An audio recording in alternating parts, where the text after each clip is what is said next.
Sleep paralysis. Some scientists say ghosts are likely the result of sleep paralysis.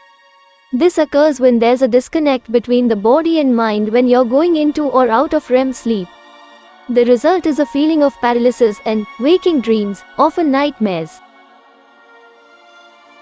Some people have visions where they feel something is trying to strangle or choke them, or they have a sense of impending doom. Dr. Priyanka Yadav, a sleep specialist at the Somerset Medical Sleep for Life Center in Hillsborough, NJ, told NBC.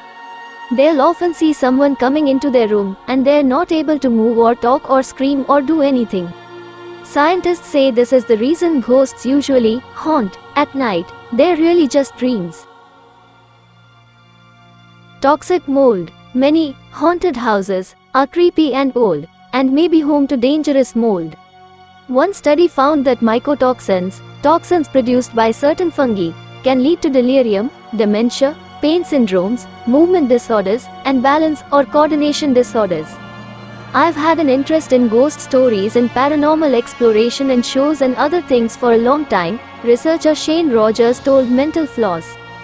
Back in grad school watching these shows I thought, geez, some of these places they're going into are pretty dingy and moldy. I wonder if there's some kind of a connection. Schizophrenia. One 1994 study found a correlation between belief in the paranormal and the MMPI schizophrenia scale, but only for men. Scientists have speculated that ghosts may be hallucinations caused by schizophrenia or other mental illness.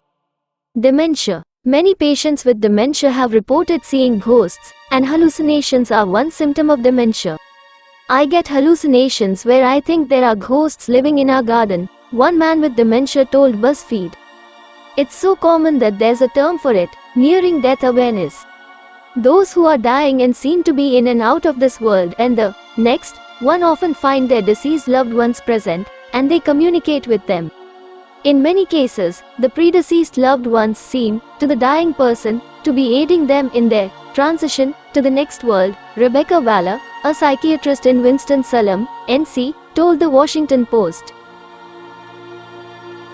Imagination. If you're hearing about a ghost from a young kid, scientists say it's likely just their imagination.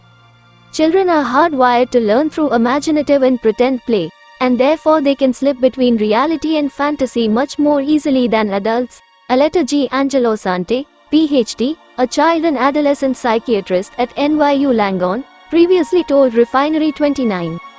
While an adult might dismiss something they see quickly out of the corner of their eye as nothing, or have a reality-based explanation, children might insist they saw a ghost or a fairy or some other creature.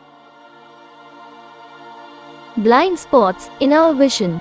If you've ever seen something spooky out of the corner of your eye, then turn to see nothing there, you know that sometimes our peripheral vision just isn't that accurate. As Psychology Today explains, each eye has a blind spot about 18 degrees to either side.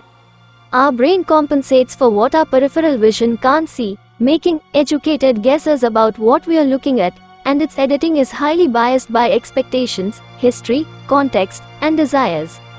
The problem is, sometimes these guesses are wrong, and we think we see things that aren't really there, and some scientists say that ghosts can be explained by these wrong guesses.